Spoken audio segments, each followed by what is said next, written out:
Aí, pessoal, esse é o Boy S mais uma vez no canal Pro HD. Se vocês são daqueles que gostam de comer coisas por aí, nós fazemos isso em 3D.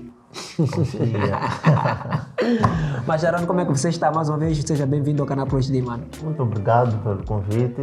Tô nice, é uma honra estar aqui. E, sei lá, dá um feeling muito nice, saber que é um Moz. Já estamos a começar a ter visibilidade. Por acaso, já tem alguns anos eu era artista em 3D no meu quarto. Hoje já estou mesmo.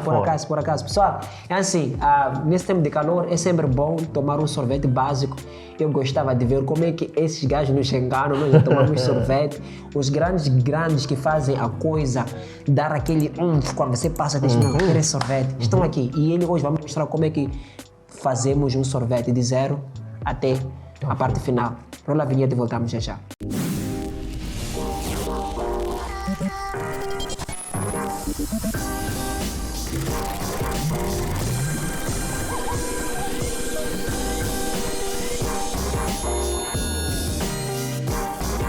Mais ansioso, eu gosto de ver o processo, porque assim quem sabe lá não desiste. Você vê coisas nos panfletos, sei lá, que vocês, mano, como é que esses gajos fotografaram? Às vezes nem é foto. Não, nós fotógrafos, para aqueles que não sabem, eu, além de ser cinematógrafo, sou fotógrafo. Para fazer fotografia de um sorvete, faz-se com purê de batata. Isso eu não sabia. Então, porque sorvete normalmente direto, então faz-se com purê de batata, usa-se corantes para poder fazer uma fotografia de um sorvete. E algo meio que é meio entediante é saber que vocês usam mais de 5 programas. Nós fazemos só trabalhando com um programa, é só câmera, depois Photoshop já está. Eu sempre gosto de começar com essa cena, tipo, não tenham medo dos programas. São todos fáceis e, muito sinceramente, não é necessário conhecer o 100% do programa. Em todos os programas existe um 20% que é mais utilizado. Os outros 80% já é aquela parte avançada, ou muito artística, ou muito técnica, mas para tu te considerares trabalhador ou usuário de uma coisa, há um 20% que é necessário. E é exatamente esses 20% que vamos mostrar aqui. Então, os programas, vocês só precisam aprender 20%. Como foi com o hambúrguer, a ideia primeiro é procurar referências. Mesmo em design gráfico, lá fora o que fazem as pessoas? Abrem esse programa chamado PureRef, vão para o Google, baixam 1000 imagens de tipografia, vão para as marcas que eles mais gostam, baixam aqueles trabalhos todos. Depois levam aquele conjunto todo de imagens e põem naquele programa. Ele cria uma espécie de tela, onde tem tudo. Então ali é onde já começas a criar, porque tu já começas a ver que a maneira de escrever a data no meu flyer, posso copiar deste job. A maneira de publicar a informação, posso andar a publicar neste job. Então, em 3D é o mesmo que acontece. Então, baixas muitas imagens de sorvete, muitas. Então vais fazendo, tipo, ali tem borbulhas do tipo que eu quero e por aí. Então, depois já vem a parte de fazer o blockout. O blockout que é esboçar as formas básicas da coisa. Aquilo que eu disse da outra vez, que se, por exemplo, é uma maçã, já sabemos, vamos começar com uma esfera. Se é uma lata, vamos começar com um cilindro, por aí. Agora, nesse caso de sorvete, por que você começou com algo meio quadrado? Comecei com um plano. Com um plano, porque esta parte é a parte que, por acaso, leva um tempo para começar a ter este tipo de, sei lá, inteligência, arrisco-me assim a dizer. Que é porque não há uma forma fixa para começar um sorvete. Ou talvez seria um cone. É cone, né? Sim. Polícia, sei lá. Então, mas aqui, como é um sorvete que vai ter detalhes, comecei com um plano, que converti o plano para ficar meio circular e usei um modificador em 3D para enrolar aquele plano. Então, depois de enrolar aquele plano, usamos um outro para afunilar o modelo. Na verdade, o que você está fazendo agora seria o mesmíssimo processo que usam normalmente para fazer? Na vida real, sim. Ok. 3D tem muito disso, de usar processos da vida real. Então, você tem que conhecer necessariamente como é que se faz um sorvete na vida real, tem que ver um tutorial a respeito disso. Nem sempre. Às vezes você pode fazer da sua forma de desenvolvimento. Exatamente. Mas a ideia, basicamente, sempre, para ter o realismo, é sempre bom perceber disso. Então, foi isso. Então, criamos o cone assim, né? Com as referências, modelagem e esses pequenos truques. De, por exemplo, pôr um mesh, um plano e enrolar o gajo. Basicamente, os mapas é aquilo que eu disse da outra vez, que é como se fosse estender o nosso objeto para podermos pintar. Pintar, ok. Porque a cena, quando está enrolado, não sei o que, não tens como passar os braços. Ok. Então, a ideia é estender e usamos o 3D Max para fazer isso e testamos com uma textura de xadrez. Então, quando fomos a ver que o xadrez está nice na cena, Ok. já dá para perceber que qualquer textura que formos aplicar vai sair bem. Ah, ok. Então, Interessante isso. depois de ter aquela textura já feita, exportamos a cena para o modelo, para o ZBrush. Porque ZBrush necessariamente só estamos a usar até então para fazer detalhe. Eu usar para fazer detalhe. Sim. Podes começar do zero também no ZBrush, mas a princípio é mais para detalhes. Ok. Então, levamos aquela mesh. Esses programas que normalmente nós estamos aqui a usar até então são os programas que eles se interconectam com tanta facilidade ou tem... Sim, com muita facilidade. Em 3D existe um formato universal chamado OBJ, que podes levar o mesmo modelo para o 3D Max, para o Maya, para o cinema 4D, Blender. Ele vai usar, ok, vai ler. abrir com facilidade. Ok. Então aqui é um truque um pouco avançado que fiz. Eu levei aquele modelo que tinha e fiz uma textura de grelha no Photoshop e apliquei e fiz com que o programa usasse aquela textura para criar... Bevels, né? Exatamente. Mas como é que se chama bevels em português? O que seria? Muito sinceramente, há muitos termos que não faço ideia. Por cá. Esse termo de bevel aprendi com Andrew Kramer. Ele fala muito a respeito É disso. embosse. Embosse? Sim, embossado. As coisas ficam emossadas. Ok.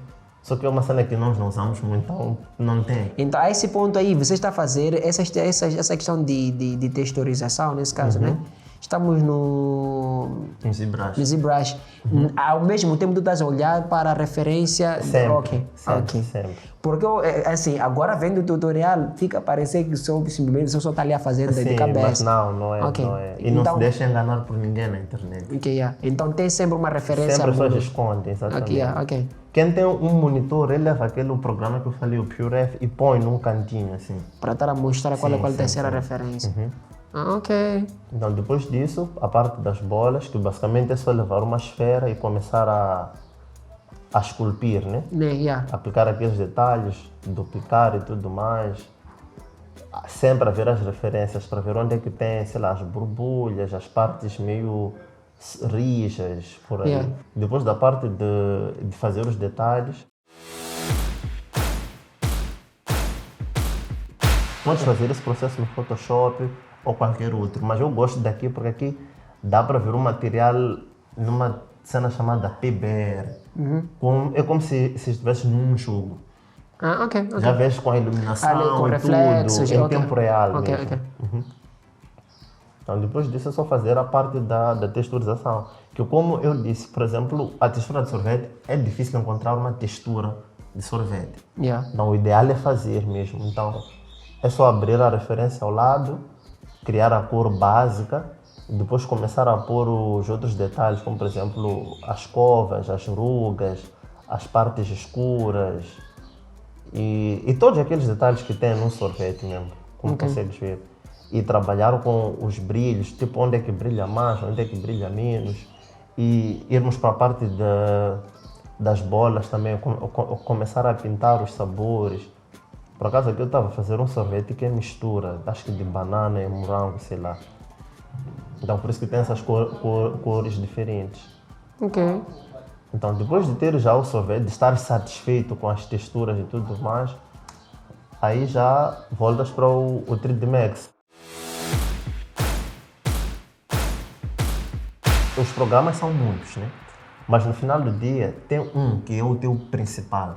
Nesse caso, o seu principal, qual é o 3D Max? Sim. Aqui um principal é Maya, aqui um principal é 4D, outro ou Blender, Blender. Sim. Mas sempre vais precisar de outros extras, mas no final do dia voltas para o principal. Então, depois de ter tudo feito no ZBrush, no Substance Painter, é onde já voltamos para o 3D Max, para fazer a parte da iluminação. Aqui, se for já ver, estou a criar uma espécie de estúdio. Ok, Então, tem esse backdrop infinito. Backdrop e criei já a câmera aqui. Aqui estou a ver na visão da câmera. E aqui a iluminação, são basicamente os teus truques. Ok. Mesma não, coisa. Não tem um sistema assim, como é que é? Linear.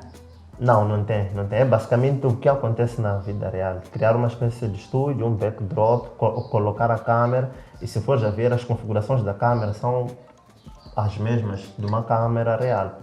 Se for já ver tens aqui o ISO, F-number, shutter speed e controlas como se fosse uma câmera real mesmo. Então aqui é para tu melhor do que ninguém com conhecimentos de fotografia e iluminação é que percebes. Eu basicamente só copio uma iluminação que estou a ver. Ok. Então, depois de eu achar que a iluminação está correta, basicamente em todo o trabalho em 3D se testa assim, tipo, sem cor, sem nada, sem textura, para ver como é que a luz está a se comportar no cenário. Então, depois disso, já podemos começar a aplicar os materiais. Então, eu queria um fundo rosa e aplicar um material dessa cena tipo caramelo ou este creme que estava a ser aplicado aqui. E depois disso, levamos as texturas que fizemos lá no Substance Painter e começamos a aplicar. Ok. No 3D Max. É só pegar, aplicar, não pegar, tipo drag and drop. Ok. Então, nesse caso, aí estava a trabalhar apenas com a iluminação, mas outras partes estavam inseridas. Sim, já estava feito. É aquilo que fizemos nos outros programas. Ok. Então, depois é só levar aquilo tudo, aplicar aqui, testar, ver se os mapas estão corretos. Se há uma cena que não saiu bem, é só editar no Photoshop até termos o resultado final. Ok. Então aqui também é a mesma coisa, ter referências para ver como é que está a sair mesmo. Então vamos aplicando, até, sei lá, até ficarmos satisfeitos com a iluminação e o look da cena. Ok. Então depois disso já começar a adicionar elementos. Por exemplo, eu queria uma imagem de sorvete de morango com, sei lá, morangos mesmo. Ok. Então, esses morangos, por acaso, não modelei. Baixei na internet, porque é um tempo, andar modelar morango leva tempo. Então, Pois já tinhas modelado o sorvete em si. sim, modelei o sorvete, o estúdio e fui buscar morangos já feitos. Então, são esses que eu usei para aplicar, para fazer aqui o render. Então, depois disso é só começar a posicionar as coisas no sítio certo, onde é que achas que queres, até teres o render final. Então, quando achas que a composição já está a ver, se tudo está bem, se precisas voltar a fazer um outro render, se achas que já está, assim, já fazes o render com aquela qualidade mesmo de impressão ou qualidade máxima e depois disso vais para o bom e velho Photoshop. Isso aqui é para como se estivesse a supor que alguém tem uma empresa de sorvete e precisa de, sei lá, banners para social media. Então criamos assim, então depois de ter o render, então criamos aqui o nosso copy, fazemos as nossas edições, texto, tipo a correção de cor, grading, composição e tudo, até termos o trabalho final. E esse trabalho em particular, quantos dias lhe levou para fazer? Este foi uma coisa de 2 horas. 2 horas? Sim. Todo o trabalho em si? Todo o trabalho. Essa aqui foi mais fácil em relação aos hambúrgueres? Muito. Por ser 2 elementos apenas, like sorvete e o cone? Exatamente. E 2 elementos sem muitas complicações. Porque se for já ver lá no hambúrguer, eu tinha que modelar as borbulhas, a textura do hambúrguer, depois ir para o tomate, fazer, então o tempo foi esse. É muito interessante poder ver esse processo, Aaron, porque uma das coisas que eu acho que nós estamos a tentar criar no canal ProHD é esse pararmos de pensar que ser criativo é apenas ser design gráfico, ser apenas fotógrafo. Muita gente está a cair para a mesma coisa. Estamos full de fotógrafo. Depois de que acontece, a people não, o mercado está saturado. Enquanto o mercado não está saturado, temos falta, estamos a ter falta de profissionais de verdade. Depois conversava com o Marlon a respeito disso.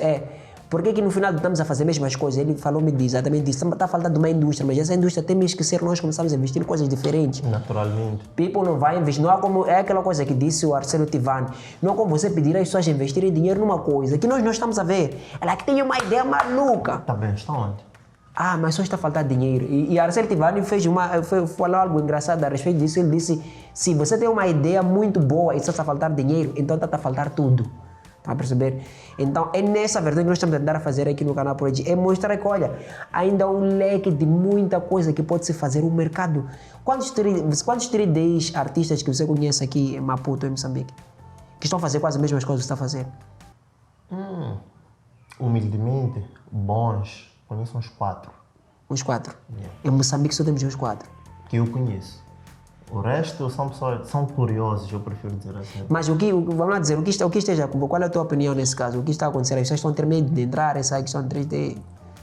Tem a parte do medo e tem a parte do imediatismo. Ok. Tem muitos artistas que só querem entrar e quando descobrem que 3D é muita coisa, é manual, não é como o Photoshop, sei lá, começam já a se preocupar mais em baixar templates, usar programas muito automatizados. Então, por isso que eu acabo dizendo que bons que eu conheço somos no máximo 5. Então, pessoal, se vocês quiserem aprender mais com Aaron a respeito de 3D, tem os links aí embaixo que vocês podem encontrar.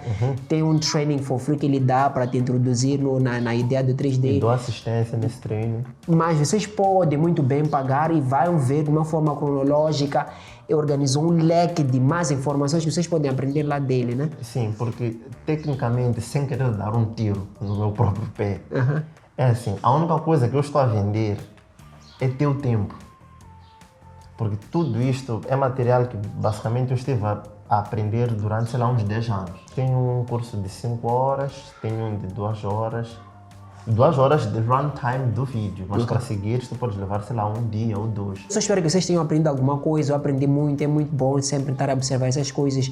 Como é que é o processo criativo, como é que as pessoas fazem. E se você é uma dessas pessoas que gostou desse tutorial, é só colocar um like, ativar o sininho de notificações. Não se esqueçam, colocamos aí a descrição no link do curso em que o Aaron pode vos fornecer for free, mas vocês podem também pagar e ver isso na íntegra. Não se esqueçam, podem também seguir ele nas redes sociais. Meu nome é Ace. Voltamos na próxima ocasião com mais tutoriais. Até lá! Como é que é, pessoal? Aqui é Zeno Vunga, motion designer e VFX artist da Firebox Creative. Se vocês gostaram deste vídeo, deixem um like e sigam esta página. Podem ver os vídeos aqui ao lado que eu acho que são bem interessantes. Acho que podem gostar.